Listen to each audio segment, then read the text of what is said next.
It's Thursday. I remembered this week. I'm grateful for that. It's been,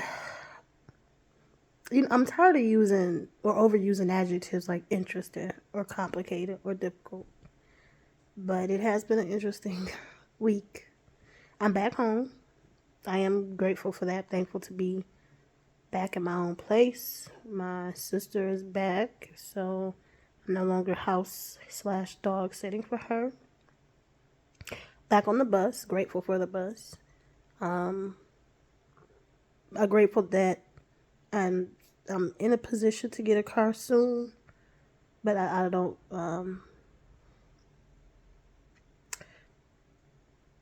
I don't mind catching the bus though. So it allows me to save up a little more, get my steps in. I did a thankful Thursday about this before, but I'm coming back to it because I'm reminded of how much of a privilege it is to be able to open up and pour our hearts out in prayer to God. That when we receive Christ, we can enter the throne room, we can enter the presence of the God who created heaven and earth boldly. And I don't feel like I've been entering very boldly lately, but I have been entering with some intense emotions and with some frustrations and things like that. And I'm grateful that I can be vulnerable with him, and grateful that the Holy Spirit helps me to even express myself in prayer. Because there's prayer in terms of the church, God's people, prayer in terms of the needs of people around us, praying for my community, my city. I pray for my family, different things that come up. I pray as different prompts enter my mind, my heart, my spirit, or things that concern me that I know I can't necessarily do anything about, but I can pray about it. So I'm praying about those things, and so life presents a lot of the content that I'm praying about already. When it comes to me, though, like my heart, my needs, my desires, what's going on in my life specifically, I'm trying my best to get away from holding back. I want to take advantage of this white privilege we have more regularly, to be able to go to the Lord, to pour our hearts out to Him, to make our requests known, to supplicate. Is that the word? And to really even allow the Holy Spirit to help search out our heart, to really see what's going on, even in confessing things, like admitting my own shortcomings, admitting some of my deeper, more hidden away thoughts, ideas, desires. I'm grateful that I can work those things out in prayer, because there's really nobody. You can have loved ones, you can have friends, you can have good people, you can even have good support, therapy, and all that, which I have. But nothing compares to going to the Most High God, who controls everything, who knows us better than we know ourselves, and just laying it all out and then listening to His responses.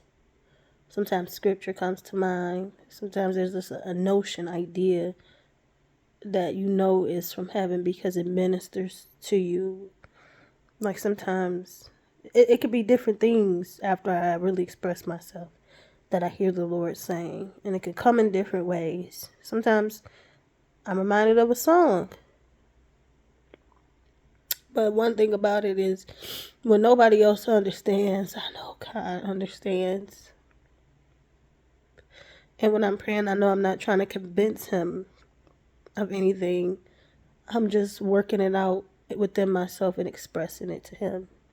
And I'm thankful for that. I'm thankful that I serve a God who cares about every aspect of who I am.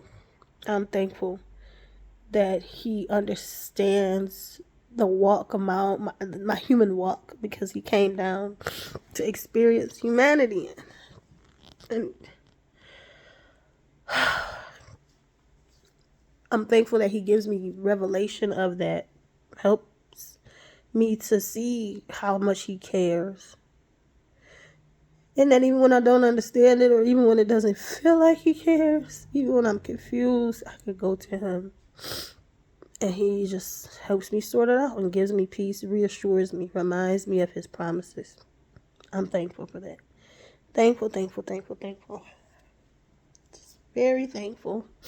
I'm also thankful that he has good works for me, that he preordained, that he, before I was even formed in my mother's womb, he knew what he wanted me to do and what he wanted me to be and how he wanted me to function on earth. So I'm not left to figure it out on my own. And I'm thankful for that, because sometimes I feel like I know what I want, and sometimes I just don't. Sometimes I see, it seems clear what my purpose is, and then sometimes it just seems like a mystery. But at no point is God confused about his desires for me. At no point is he unclear about the purpose that he has for my life. And I'm thankful for that. I'm just thankful for God. I'm thankful. Oh, I'm thankful that I don't have to do life alone, because I can't. None of us can. And the sooner we accept that, for those of us who haven't, the sooner we accept that, the better off we will be. Not better off, we will come alive. And I gotta admit, I haven't felt very alive lately. I've been feeling like, oof. Just the hardships have felt. They're felt. And I'm emphasizing the word felt. Have felt deadening. And just, but in my spirit, I know by faith, there's so much more, and that God is just not done. And this is not it for me. I get glimpses, I get reminders, I get encouragement, I get a word. And I do get frustrated with myself, because I'm like, why do I keep slipping back to this place where I feel so, where I feel these feelings? And that's something I am sorting out in prayer as well. Why do I feel these feelings? Feelings don't tell the whole story, but they are a part of the story, and they do have a function, and there is something that we can understand about where we are and what we have going on when we pay attention to and deal with and address our emotions.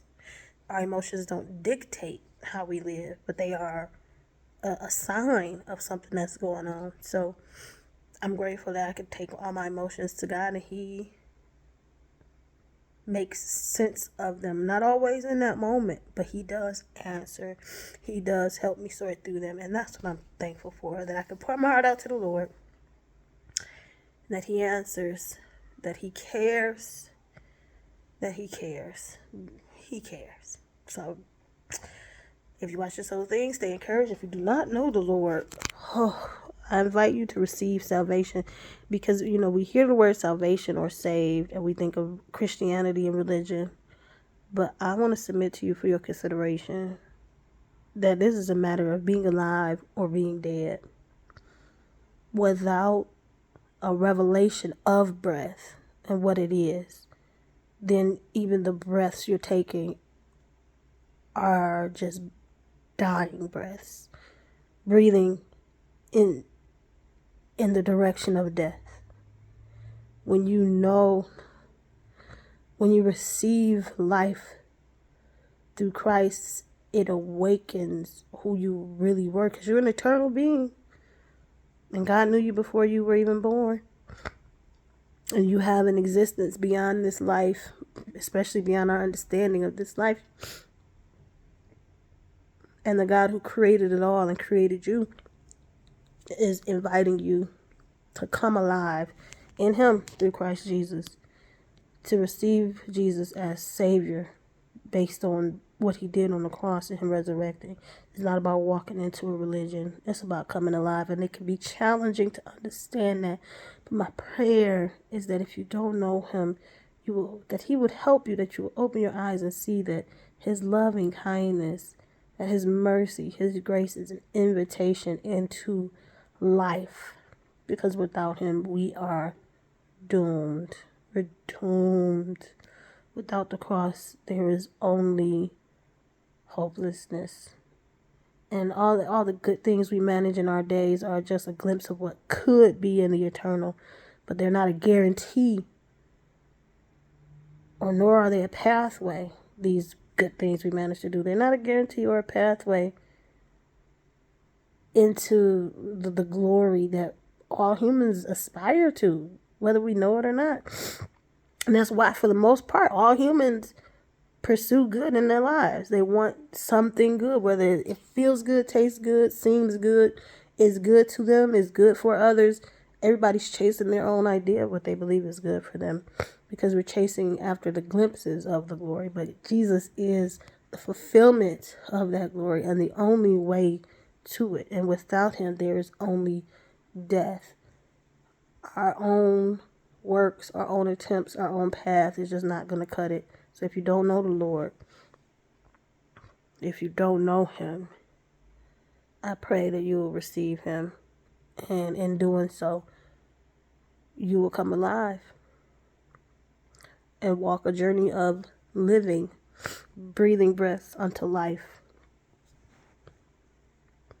If you know the Lord, stay encouraged. I pray you have continual revelation of the cross, who God is through Jesus. That you have continuous revelation of who you are, which is inevitable as you pursue the feet and the face of God. Y'all stay encouraged and stay blessed.